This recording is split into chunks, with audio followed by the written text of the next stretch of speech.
Bakit ipinagbawal sa Biblia ang aklat ni Maria Magdalena?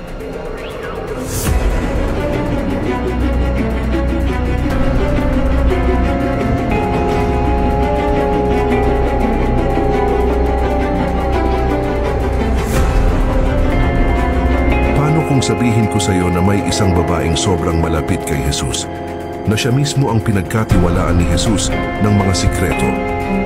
Mga aral na hindi man lang narinig ng ibang alagad. Parang mahirap paniwalaan, di ba? Pero totoo yan. At ang babaeng yon, si Maria Magdalena. Ayon sa tinatawag na Ebanghelyo ni Maria Magdalena, may mga turo si Jesus na hindi niya ibinahagi sa mga alagad, kundi kay Maria lang. At matapos ang pagkabuhay muli ni Jesus, siya rin ang nagsiwalat ng mga ito sa ibang tagasunod. Pero ang Ebanghelyong ito, hindi lang basta relihiyosong dokumento. Isa rin itong matinding hamon sa mga nakasanayang pananaw tungkol sa papel ng kababaihan at pamumuno sa sinaunang simbahan. Siguradong magugulat ka pag nalaman mo na ang mismong sagot ay nasa mismong aklat nito. Kung gusto mo ng ganitong klase ng content, ay huwag kalimutang like ang video at mag-subscribe sa ating channel para lagi kang updated sa mga bago naming uploads. Tara! At ating alamin kung bakit ipinagbawal sa Biblia ang aklat ni Maria Magdalena. Matagal nang nawawala ang Ebanghelyo ni Maria Magdalena. Subalit pagsapit noong 1896 ay isang lumang koleksyon ng makasulat sa papyrus ang natagpuan malapit sa Ateneo, Egypt. Tinawag itong Berlin Codex at dinala ito sa Europa para isalin at pag-aralan. At mula doon, lumitaw ang isang nakatutulad na kwento. Isang kwento kung saan si Maria, isang babae, ay ginawang tagapagdala ng malalalim na aral ni Jesus. Hindi lang basta saksi, hindi lang basta tagasunod, kundi isang leader. Hindi katulad ng mga kilalang ebanghelyo, ang estilo ng ebanghelyo ni Maria ay kakaiba. Hindi kasi ito nakatuon sa kwento ng buhay ni Jesus mula kapanganakan hanggang kamatayan. Sa halip ito'y isang serye ng pag-uusap, mga dialogo sa pagitan ni Maria at ng mga alagad matapos mabuhay muli si Jesus. Dito, ibinunyag ni Maria ang mga espiritual na turo na sinabi sa kanya ni Jesus.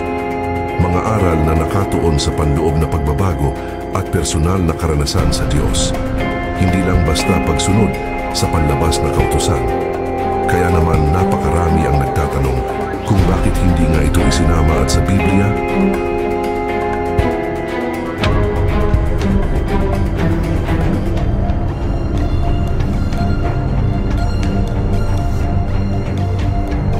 Sa pagbuo ng Biblia, sinala ang mga teksto base sa ilang pamantayan. Dapat ito'y galing sa isang apostol, tanggap ng maraming simbahan at ginagamit sa pagsamba. Subalit ang Ebanghelyo ni Maria ay hindi pumasa sa mga pamantayang ito. Ayon sa mga Bible scholars, wala itong malinaw na pinanggalingang apostol at masyado itong malapit sa Gnostic beliefs, isang filosofo na nagbibigay halaga sa personal na karunungan kaysa sa mga patakaran ng simbahan. Bukod pa rito, di rin katanggap-tanggap sa panahon na iyon ang ideya na isang babae ang espiritual na leader ng mga lalaki. Sa halip na mag-focus sa himala o batas, hinimok ng Ebanghelyong ito ang mga tao na lumingon sa sarili. Ayon kay Maria, ang tunay na kalayaan ay nanggagaling sa loob, sa pagtalikod sa makamundong hangarin at sa paghahanap ng mas malalim na koneksyon sa Diyos. Kumbaga para itong paanyaya sa isang personal na paglalakbay ng pananampalataya, hindi bilang miyembro ng isang institusyon, kundi bilang isang nilalang na naghahanap ng katotohanan. At sa panahong puno ng ingay, takot at pagkalito, ang ganitong mensahe ay tila may mas malalim na saysay. Sa maraming taon kasi ipininta si Maria Magdalena bilang babaeng makasalanan o simpleng tagasunod. Pero sa Ebanghelyong ito, lumilitaw siya bilang giya, isang pinunong espiritual na may direktang koneksyon kay Jesus.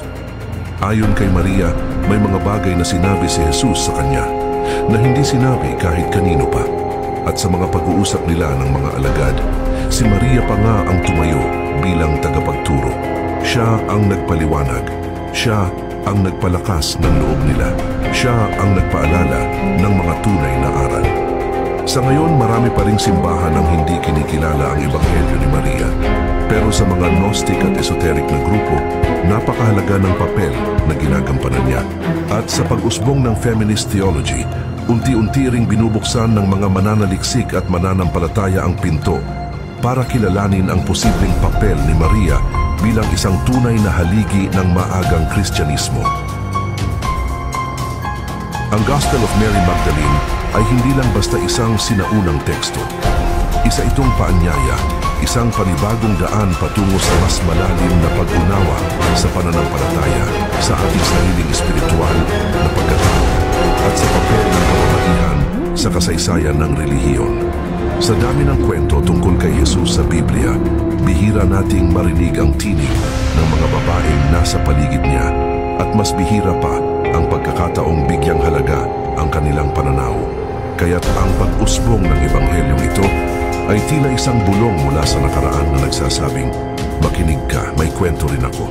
Ang imahe ni Mary Magdalene sa Ebanghelyong ito ay malayo sa karaniwang pagkakakilala sa kanya bilang makasalanang babaeng naligtas. Sa halip, siya ay isang pinunong espiritual, isang tagapagturo at isang pinagkatiwalaan ni Jesus.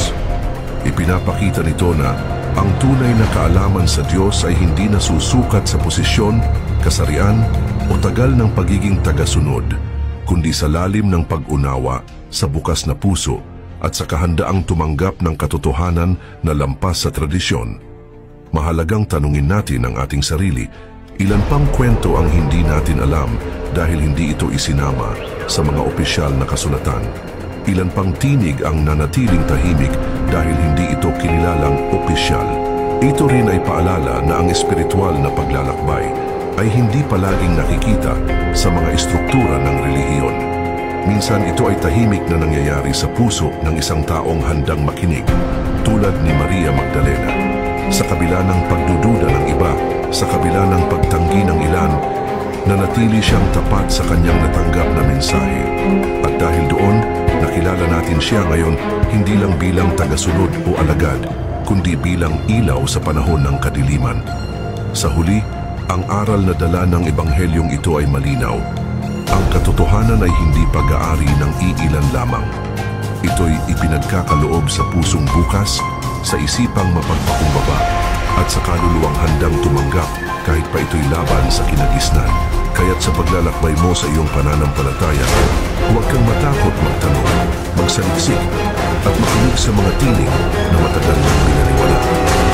Katulad ni Maria Magdalena, may misyon ka rin na magbahagi ng liwanag sa mundong puno ng ingay, gulo, at pagkakahati-hati.